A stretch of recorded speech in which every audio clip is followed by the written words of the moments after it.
Chloe Grace Moretz has been in the industry for nearly 2 decades. She's cemented herself as one of Hollywood's most versatile actresses of the current generation. From teen rom-coms and superhero action flicks to animated family movies, she's done it all. And of course, when you have a career spanning 20 years, there are bound to be underrated performances. So today, let's look at 10 underrated Chloe movies that showcase her range as a talented actor. Starting with number 10, Mother Android. Mother Android is yet another movie about the possibilities of an AI takeover. Unfortunately, it doesn't have the Terminator's charm and storytelling or the Matrix's action sequences. Set in a post-apocalyptic world, Georgia, played by Chloe, discovers she's pregnant, and she and her boyfriend find themselves amid an AI takeover. Both the story and the plot aren't winners by any means. It shows machines as an unemotional, cruel set of instructions. Their intent is to kill humanity, and that's it. It's not compelling enough to warrant a full-fledged movie, you know? But then there's a more mature and restrained performance by Chloe. Despite the movie's many flaws, she's the only thing that holds it together. George's fear, determination, confusion, vulnerability are all laid bare for the audience to see. In fact, her performance is about the only thing that critics liked about the film, and even though she received acclaim for it, it remains one of her most underrated works simply because the screenplay and direction weren't on par with what you'd expect. At number 9, it's Dark Shadows. Now, Dark Shadows is a bit of a mixed bag. On the one hand, you've got a stellar cast, Tim Burton, and awesome source material. But on the other hand, you've got a screenplay that sort of misses the point of the original TV show. Well, we could do a whole TED Talk on why the movie sucked, but this is about Chloe's performance in it, and she was awesome, no two ways about it. Her character, Carolyn, is a three-dimensional, complex character who's just trying to find her place in the world. And on the flip side, her mother's expectations are suffocating her. We've seen this kind of character before, but Chloe puts her own spin on it. She portrays Carolyn's emotions in a nuanced way, which makes her performance a standout among the rest. And remember, this movie had Helena Bonham Carter, Eva Green, and Michelle Pfeiffer in it, so Chloe being a standout really says something about her acting chops. Up next is number 8, Clouds of Sils Maria. This one's one of the best female-led stories you could watch, if you haven't watched it already, that is. It didn't make a lot of money at the box office, but the box office isn't reflective of a classic psychological thriller. Olivier Assayas, who wrote and directed the film, cast Juliette Binoche as the protagonist and wrote the part specifically for her. The story borrows elements from her life, but don't let her exceptional talent fool you. Clouds of Sils Maria is a tense, multi-layered drama with an intelligent screenplay and even more intelligent performances from the 3 main leads. Binoche, Kristen Stewart, and Chloe were pushed to their limits, with Chloe delivering one of her strongest performances to date. She plays a young star called Joanne Ellis, who sparks insecurities in Binoche's character, and also has a destructive side that she hides like a pro. If you haven't seen it, we won't spoil it, but trust us, it's a must-watch on your next binge. At number 7, it's The Poker House. The Poker House is an indie drama that didn't make a lot of waves back in 2008, but it features stunning central performances by Chloe, Jennifer Lawrence, and Selma Blair. It's a tense watch from start to finish and is unapologetic about the reality of poverty. In fact, the story is based loosely on actor-turned-director Lori Petty's life. If you're not familiar with Lori's work, she starred as Lolly Whitehill in Orange is the New Black. Anyway, Chloe plays a relatively minor role as Cammy, with much of the main story focused on Lawrence's character Agnes. Despite that, it's the dynamic between the 3 siblings, Agnes, Cammy, and Bee, that makes the movie work so well. It's hard to stomach, especially near the end when themes of child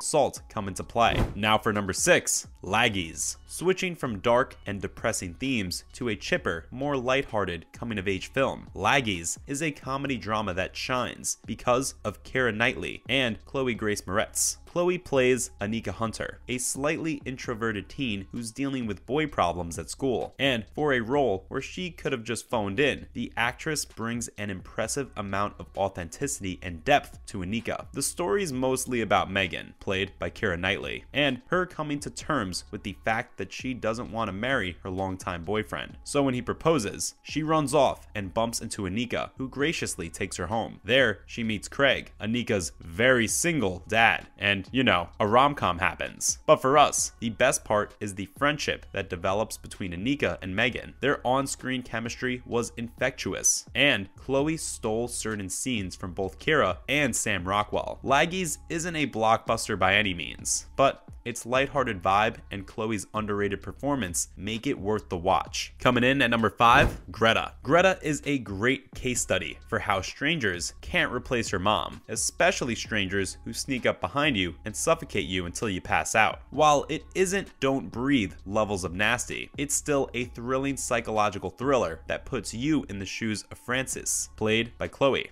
a young waitress in New York City. She's still reeling from her mom's death a year before the events of the movie, and she eventually runs into Greta. Greta accidentally leaves her bag on the train, and Frances, being the good Samaritan that she is, returns it to her. And then, over the course of the movie, Greta's dark backstory begins to unravel as she begins stalking young Frances. Despite featuring strong performances by Isabel Huppert and Micah Monroe, it's Chloe's vulnerable portrayal of Frances that stood out to us. She starts off as a young woman who's unsure of what she's gotten into and is terrified of what lies ahead, but she slowly goes from naive and helpless to a badass survivor. Chloe's layered performance is what makes this movie tick for us. Next is number 4, Suspiria. Directed by Luca Guadagnino, Suspiria is a remake of the 1977 original of the same name. And you know how remakes of classics are often really bad? Yeah, that's the case with this one too. Now, we're not saying Luca's version is totally bad. In fact, it's arguably better than a lot of remakes we've seen over the years. Ever seen the remakes of Shudder, Jacob's Ladder, and One Missed Call? You shouldn't. Anyway, Suspiria is a lot better than most horror remakes, and part of the reason is the on-screen chemistry between Chloe and Dakota Johnson. The story follows Johnson's character, Susie, who joins a dance academy in Berlin that's run by a coven of powerful witches. Things get messy, bloody, and really bizarre as the story moves forward, and Tilda Swinton, who plays 3 different roles, makes sure her performance unsettles you at every turn. Chloe, on the other hand, plays a supporting role as Patricia, a strong-willed character who's not afraid of risking her life to uncover the truth about the academy. Her performance is one of the most underrated aspects about Suspiria. She brings an incredible complexity and nuance to Patricia, which injects the movie with much-needed energy. In the third spot is The Miseducation of Cameron Post. This coming-of-age drama didn't make rounds at the box office, but it's one of Chloe's most underrated works. Taking place in 1993, when coming out as gay wasn't acceptable as it is now. The actress plays Cameron Post, who gets caught in a same-sex relationship with her girlfriend. The two are having